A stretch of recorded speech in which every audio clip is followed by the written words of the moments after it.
It's time now for a look at the latest in local news. In the news, the Jesup City Council concluded their two-day retreat at the Craig Williams Community Center yesterday. When it was over, Mayor David Earl Keith thanked the commissioners for taking time out of their busy schedule to meet and discuss many issues with various department heads.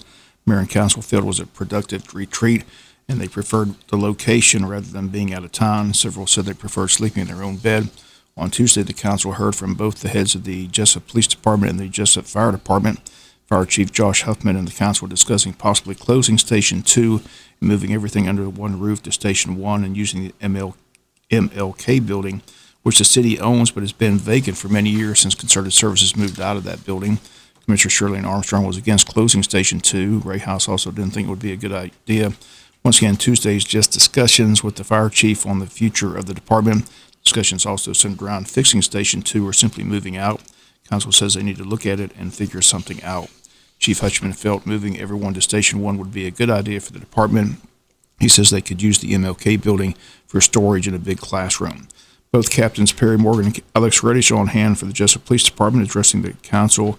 Both admitted they were out of their element addressing budget issues. The department did not ask for any increase in budget, but to simply move some money around and increase in the communication budget by $5,000, ammo by $1,000, gasoline by $3,000. They state the vehicles are in good shape. They have budgeted for the purchase of 5 new vehicles. They state the vehicles are on a 6-year cycle. Commissioner Harvey asked about the $80,000 in the budget for overtime, but they stated that not all the $80,000 were spent this past year. City Manager Mike Deal stated that you have to budget for unforeseen circumstances.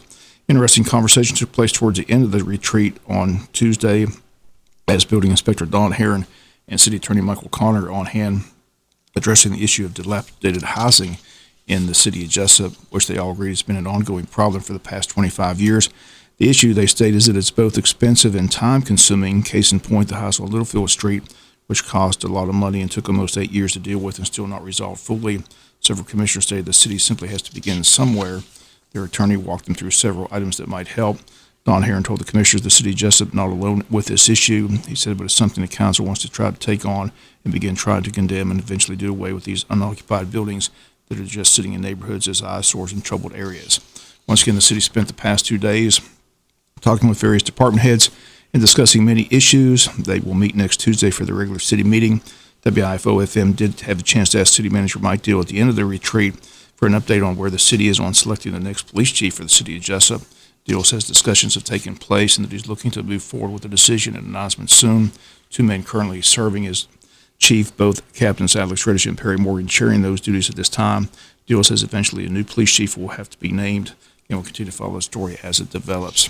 Wayne County Board of Education has called a meeting for tomorrow morning at 11 a.m.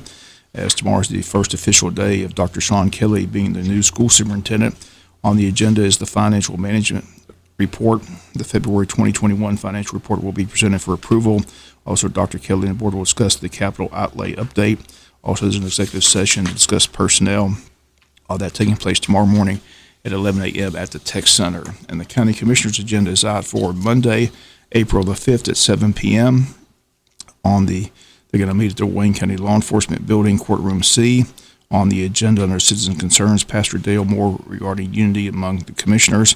Also under new business, consider and approve changes to the health insurance, consider and approve architectural firm for the Justice Center, consider and approve resolution amending the fiscal year 2020 budget, consider and approve purchase of sheriff vehicles, and consider expectance of roads. Under appointments, tax assessor board appointment in District 2, items with the administrator, items with the commissioners, all that set for Monday night, April 5th at 7 p.m. at the Courtroom C building. We'll be back with more news after this word from our sponsor of the commercial messages, so please stay tuned. Legislative session winding down in Atlanta. Today we'll hear from State Representative Bill Werkheiser, get an update on what's expected in the final days. House of Representatives this week approved Senate Bill 100, which could eventually switch Georgia to year-round daylight savings time. It's the legislature's latest attempt to end the twice-a-year time change and springing forward and falling back, which apparently annoys many Georgia residents. For more than a century, the U.S. and other countries have alternated between standard time and daylight savings time, requiring residents to set their clocks forward 1 hour in the spring and back 1 hour in the fall. Practice was designed to grant an extra hour of daylight in the evening for work from spring through the early fall. It gained additional support beginning in the 1970s as a way to conserve energy. Proponents of the year-round daylight savings time say it would eliminate confusion and decrease traffic accidents. other adverse effects associated with the sleep deprivation that comes from changing the clocks. Georgia House and Senate have taken different approaches to the issue. Senate Bill 100 initially would have switched Georgia to year-round standard time as an interim measure, move that would not require congressional approval. It would have switched Georgia to permanent daylight savings time once Congress allowed it. House stripped the bill of language, moving Georgia to standard time.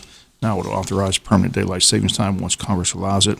The revised measure passed 111 to 48. It now goes back to the Senate with 1 day left in the legislative session.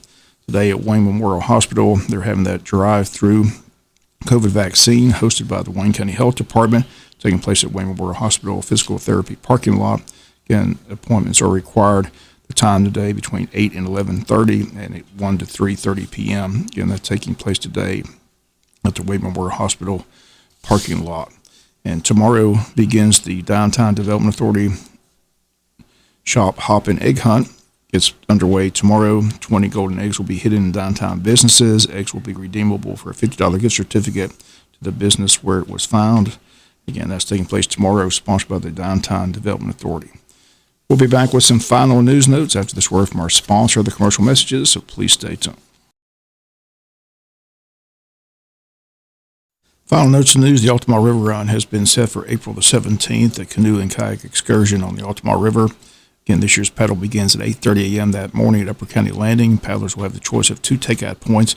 The 11-mile paddle takes out at the Pig Farm, Oglethorpe Landing, and the 16-mile paddle takes out at JC Landing. Registration is $10 per paddler prior to the event, $15 on the day of the event. Children 10 under paddle for free with a registered adult. Altamar River Expeditions has canoe and kayak rentals for $45 each. They can be contacted at 912-294-3604.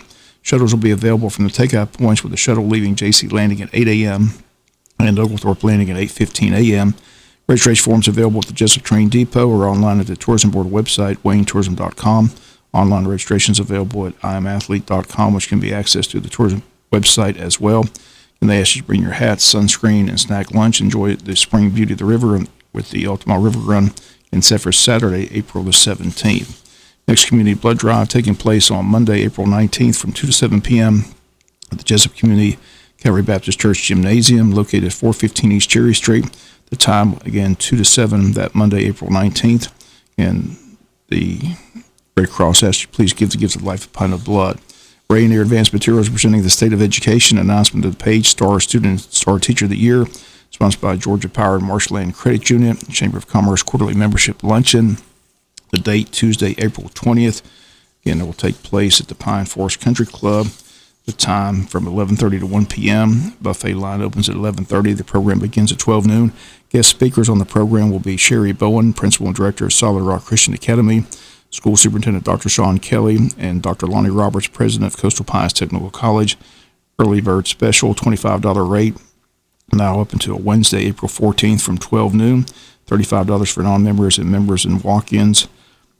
And that's on Wednesday up until Wednesday, April 14th as well. Again, to make your reservation, call the Chamber at 427-2028. And the Chamber each year hosts a cookout for our elected officials and a guest for the opportunity to say thank you for all they do for the community. This year's event is scheduled for Thursday, April 22nd at 6 p.m. Going to take place at the Wayne County Farmers Market. And the Chamber asked that local politicians mark that date on your calendar, Thursday, April 22nd at 6 p.m. at the Wayne County Farmers Market. That's going to do it for the latest in local news. Sports coming your way in a few minutes. Bob Morgan, have a great day.